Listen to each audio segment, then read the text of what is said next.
지방시대위원회가 지역 맞춤형 성장을 지원하는 5극 3특 체제를 주축으로 지역 균형 발전의 새 판을 짜겠다고 밝혔습니다. 지방시대위원회의 2026년 업무 추진 방향과 주요 정책에 대해 김경수 지방시대위원회 위원장과 함께 이야기 나눠보겠습니다. 위원장님 안녕하십니까? 네, 반갑습니다. 이재명 대통령은 지방시대위원회 보고회의 시작부터 끝까지 균형 발전의 필요성을 거듭 강조하면서 지방시대위원회가 강력한 컨트롤 타워 역할을 해줄 것을 주문했는데요. 관련 내용 먼저 듣고 오겠습니다. 대한민국은 그동안에 수도권 중심의 일극 체제를 통해서 성장 전략을 추진해왔고 상당한 성과를 냈던 건 역사적 사실입니다. 최근에 수도권 집중이 지나치게 강화되면서 오히려 이제는 성장의 잠재력을 좀 훼손하는 상황에 이르렀습니다. 매우 중대한 업무를 맡고 계신 위원회입니다. 균형발전 자치분권 강화, 이거는 정말 대한민국이 살아남기 위한 생존 전략이라고 정말 생각해 줘야 됩니다. 지금처럼 계속 수도권으로 집중이 이어지면 나중에는 그 비효율이 정말 감당이 안 될 것 같아요. 지금도 사실 엄청난 비효율이 발생하고 있죠. 어쨌든 우리가 살아갈 수 있는 정말 어쩌면 유일한 길, 균형 발전, 자원의 효율적 배분, 이거는 정말 중요한 국가적 과제로 추진할 테니까 지방시대위원회도 이제 그게 구체적으로 어떤 경로로, 어떤 방법으로 실현될 수 있는지를 최대한 많이 고민해 주시고 실현 가능한 안들을 좀 많이 만들어 주시기 바랍니다. 네, 지금 취임하신 지가 한 6개월 남짓 정도 되셨습니다. 7월 10일 날 했으니까 이제 곧 6개월이 됩니다. 네, 정말 바쁘게 달려오셨는데 그동안 어떤 그림을 그리셨고 또 어떤 성과로 달려오셨는지요? 우선 그 말씀 드리기 전에요. 제가 요즘 이제 우리 정부의 균형 발전 정책 설명이나 강연 때문에 지방을 많이 다니는데 다녀보면 지방시대위원회가 뭐 하는 데니를 묻는 사람이 많습니다. 네. 방금 대통령께서도 말씀하셨지만 균형발전, 지방자치, 자치분권을 담당하는데 노무현 대통령 때 균형발전위원회, 자치분권위원회를 그때 만들었었거든요. 네. 지난 정부 때 그 두 개를 합쳐가지고 두 가지 역할을 동시에 하는 지방시대위원회를 만들어놨더라고요. 그래서 이제 이번 정부에 들어서는 그동안 균형발전 정책이 각 시도 단위로 진행이 되지 않았습니까? 예. 이렇게 해서는 수도권은 권역 단위로 경쟁력을 갖고 있는데 다른 시도는 뿔뿔이 흩어져서는 이게 균형발전이 불가능하다. 네. 그래서 이재명 대통령께서는 선거 때 5극 3특이라고 전국을 수도권, 충청권, 광주, 전남, 부울경, 대구, 경북 5개 권역으로 나눠서 수도권 1극이 아니라 5극 체제로 가자. 네. 그다음 거기에 강원, 전북, 제주가 빠져 있는데 거기는 특별자치도로 특색 있게 발전시킨다. 그렇게 해서 3특입니다. 네. 그래서 이제 5극 3특 전략인데 이게 권역별 균형 발전 전략이라는 게 처음 가는 길이에요. 네. 이전에는 다 시도 단위였잖아요. 그러다 보니까 처음 가는 길에는 뭐가 필요하겠습니까? 지도가 필요하잖아요. 예. 그래서 설계도 로드맵을 만드는 게 좀 제일 급선무였는데 그건 지난 9월 말까지 해서 국정기획위원회부터 집중적으로 노력해서 설계도는 전략 설계도는 확정을 했고요. 정부 정책으로. 지금은 거기에 따라서 이제 시범 모델들을 각 지역별로 권역 단위의 발전 전략들을 만들어가고 있는 중입니다. 네, 지금 지역을 다니면서 지방시대위원회가 뭐 하는 조직이냐 이걸 궁금해하는 국민들이 많았다라고 말씀해 주셨는데 그거하고 또 5극 하나. 3특이 뭐냐. 맞습니다. 5극 3특이 도대체 어떤 개념이냐 이거 궁금해하시는 분들 아직도 맞습니다. 많이 계십니다. 네. 어떤 개념인가요? 좀 전에 말씀드렸던 대로 대통령님도 수도권 1극 체제가 이제는 한계에 도달했다 이렇게 말씀하셨잖아요. 예. 실제 구체적인 사례들을 보면 부동산 문제는 말할 것도 없고 그러니까 지금도 1년에 비수도권에서 수도권으로 순유입되는 인구가 약 5만 명 가까이 됩니다. 예. 그러니까 이제 부동산을 아무리 대책을 세운다 해도 이 문제를 해결하지 않고는 답이 없는 거죠. 그다음에 길도 많이 막히잖아요. 네. 지방하고 비교하면 수도권에 차 가지고 올라오면 주차장이다 얘기하는데 네. 길거리에 그렇게 길이 막혀서 한 해 동안 도로가 막혀서 버리는 비용, 교통 혼잡 비용이라고 하는데 네. 그게 작년 한 해 동안 수도권이 41조 원입니다. 어. 그러니까 그러니까 이런 비효율이 갈수록 심해지는 거거든요. 그래서 수도권 1극으로는 대한민국의 성장을 이제는 더 이상 이끌어가기 어렵게 됐다. 그래서 이제는 다극 체제로 전국을 골고루 발전시켜야 된다. 그렇게 해서 이제 5개의 권역으로 나눠서 5극 체제로 가고 거기에 강원, 전북, 제주는 말씀드린 대로 특별자치도로 3특 체제로 가자. 그렇게 해서 5극 3특이 이번 정부의 균형 발전 정책의 브랜드다 이렇게 보시면 됩니다.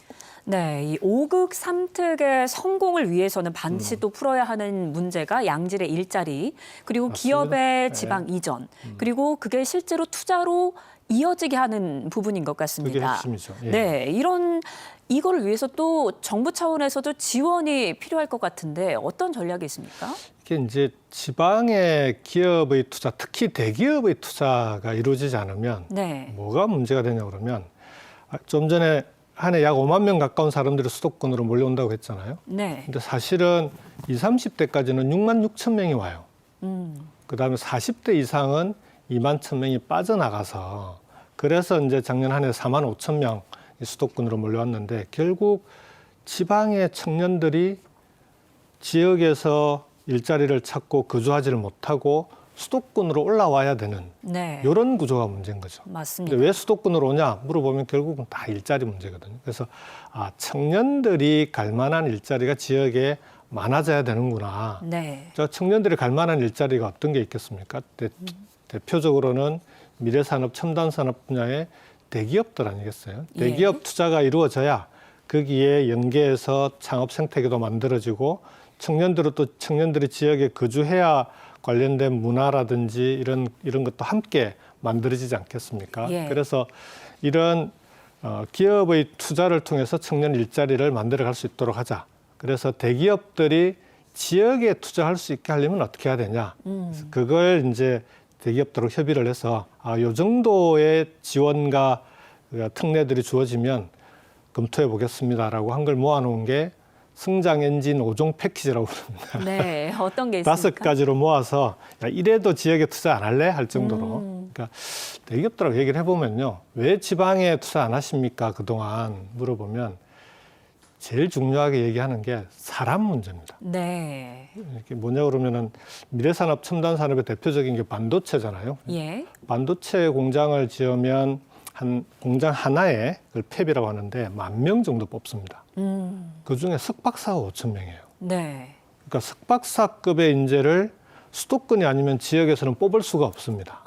수도권에서 뽑아서 지역으로 보내도 좀 이따 다 그만둡니다. 이게 대기업의 얘기예요. 그래서 그러면 그럼 대기업들이 지역에 투자하게 하려면 어떻게 해야 되냐? 첫 번째 풀어야 될 과제가 지역에서도 대기업이 필요로 하는 인재가 양성되고 배출이 돼서 얼마든지 지역에서도 사람을 뽑았을 수 있어야 되는 거 아니겠습니까? 네. 그렇게 하려면 어떻게 해야 됩니까?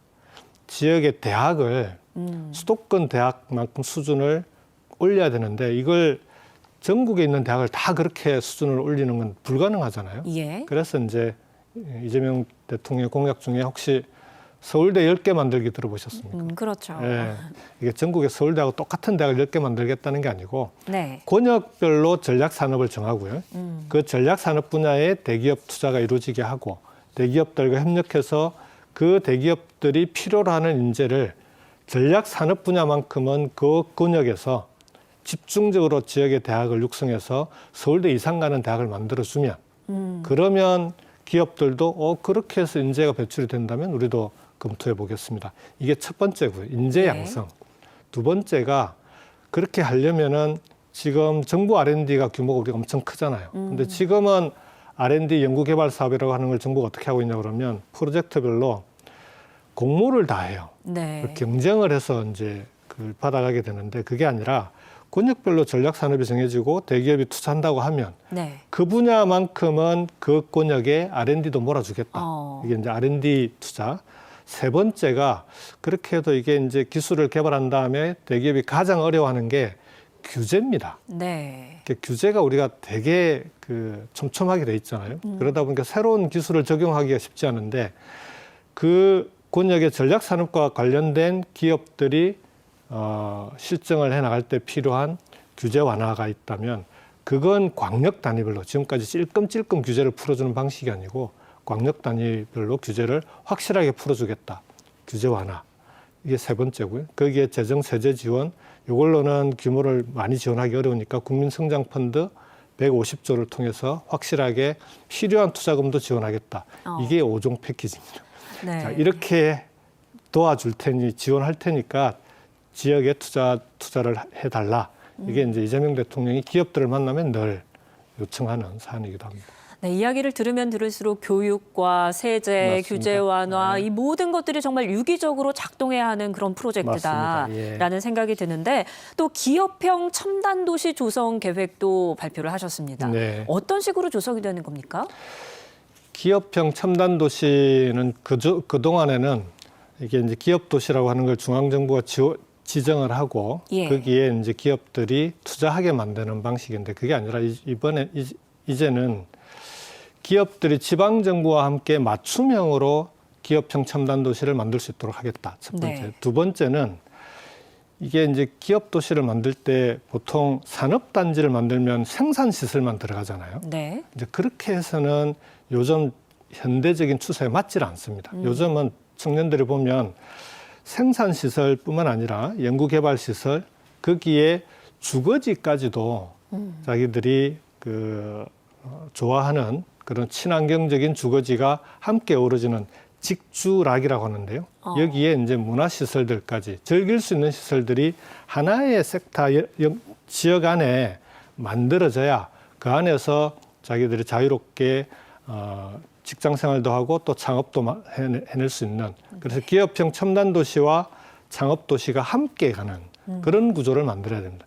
요즘 왜 슬세권 이런 거 들어보셨습니까? 예. 슬리퍼로 그러니까 젊은 친구들은 자기가 편하게 다닐 수 있는 권역 안에 직장 그다음에 뭐 필요한 교육이면 교육, 연구 개발 그리고 즐길 수 있는 문화까지 그게 한 영역 안에 들어가 주는 게 그래야만 청년들이 지역을 떠나지 않고 지역에서 네. 살아갈 수 있는 구조가 만들어지거든요. 그래서 기업형 첨단 도시는 그런 형태로 만들어가게 될 것이다 이렇게 보시면 됩니다. 네, 기업이 모이고 또 사람이 모이고 인프라도 네. 이렇게 자연스럽게 오게 되면은 자연스럽게 지방이 발전할 것이다라는 맞습니다. 이 네. 그림을 그리고 계시고요. 또 추진 중인 메가 특구라는 네. 게 이건 또 어떤 개념입니까? 아까 5종 패키지 중에 규제 관련된 것도 있다 말씀드렸잖아요. 네. 메가특구는 기존의 규제 완화 방식이 우리나라가 이게 작은 도시 단위로 찔끔찔끔 규제를 풀어주는 방식입니다. 규제 신청을 하면. 네. 그러다 보니까 이 규제를 풀어주는 특구가 9개 부처에 57개 사업이 있어요. 이게 막 다 뿔뿔이 그냥 흩어져 있는 그런 방식이라 이렇게 해서는 실효성이 없다. 네. 그래서 아예 이런 규제 관련 특구들을 통합해서 메가 특구로 만들어 보자. 그렇게 해서 실제 대기업들이 권역별로 투자하면 투자 과정에서 필요한 규제들을 모아서 규제 특례들을 모아서 메가 특구로 만들자. 광역 단위로도 해줄 수 있고 예. 이제 그 다음에 두 번째는 방식도 규제만 풀어주는 방식이 아니고 아까 그 5종 성장 패키지 말씀드렸지 않습니까? 그런 정책 패키지와 규제 완화를 묶어서 규제와 정책 패키지가 동시에 해결되는 그런 메가 특구를 만들어 줄 테니 이래도 지역에 투자 안 할래?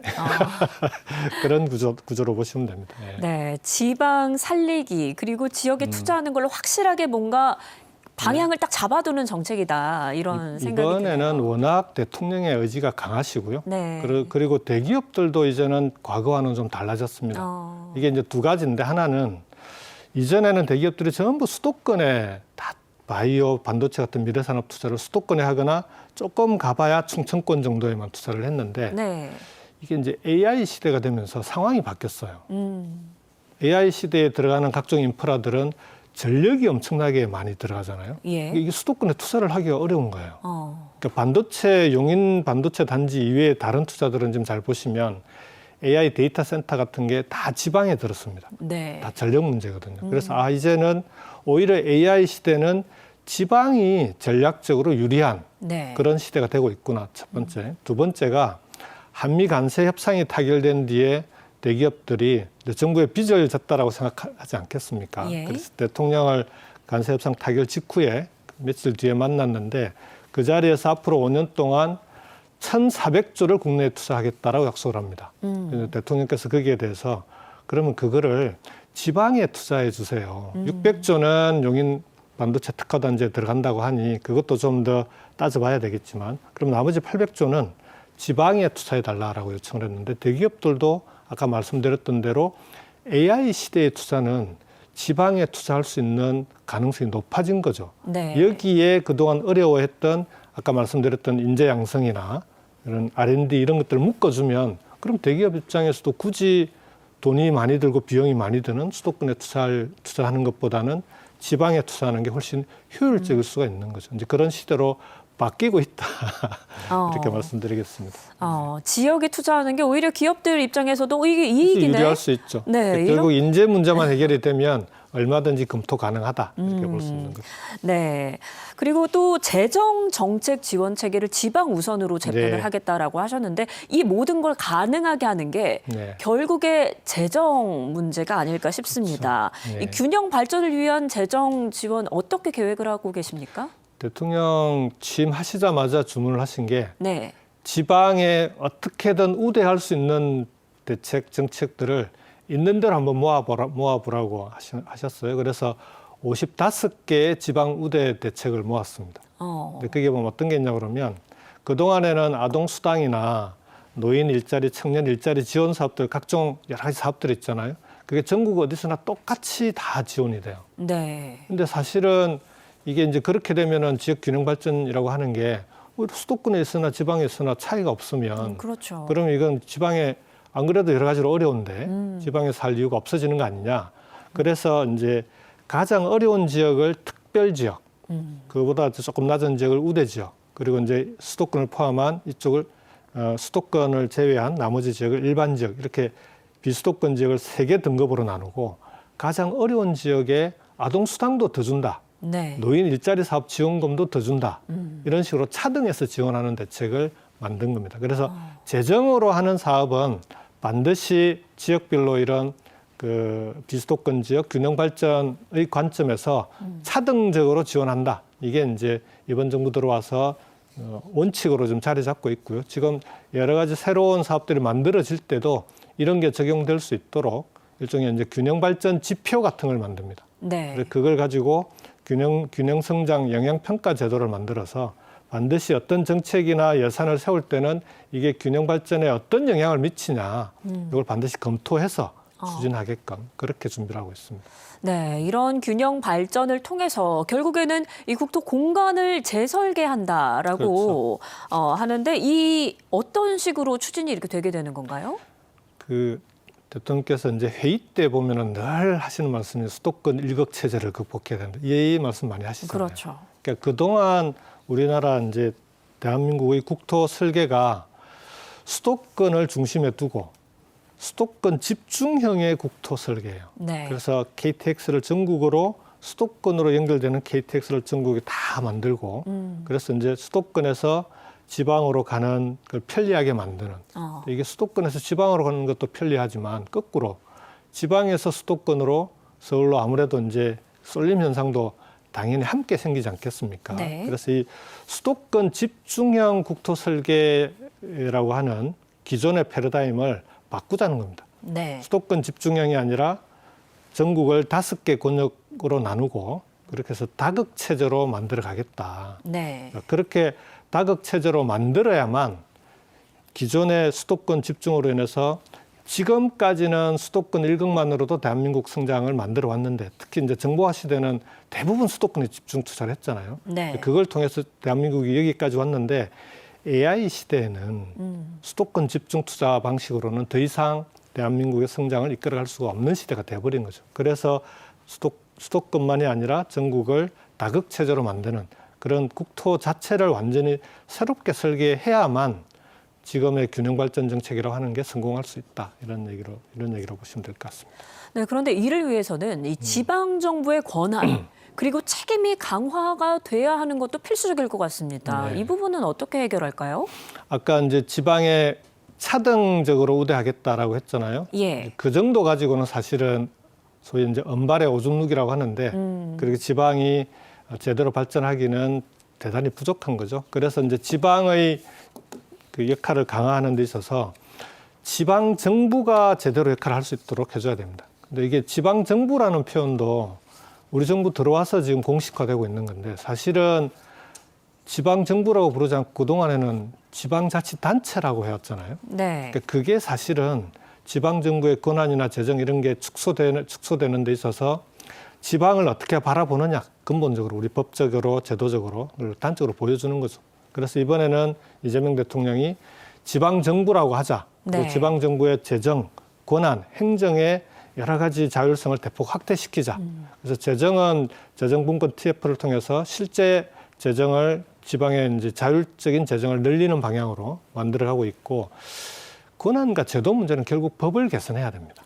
이게 이제 지방 정부들이 조례를 만드는데 네. 헌법에 법령의 범위 내에서 할 수 있게 돼 있어요. 이게 뭔 그래요. 얘기냐 그러면 법령이라고 할 때 영이 중앙부처의 부령도 해당이 돼요. 그러니까 중앙부처 지침보다도 지방정부의 조례가 하위에 있는 겁니다. 네. 그러니까 이게 지방정부가 뭔가 자율적으로 하기가 어려운 구조로 되어 있는 거죠. 예. 그래서 이걸 법적으로 법률의 범위 안에서는 좀 자율적으로 할 수 있는 그런 제도적 개선이 필요하죠. 그래서 이건 지방정부의 권한 재정을 확대시키는 건 제도 개선 사항이 많은데 이건 지금 국회에서 적극적으로 논의를 하고 있는 중입니다. 네.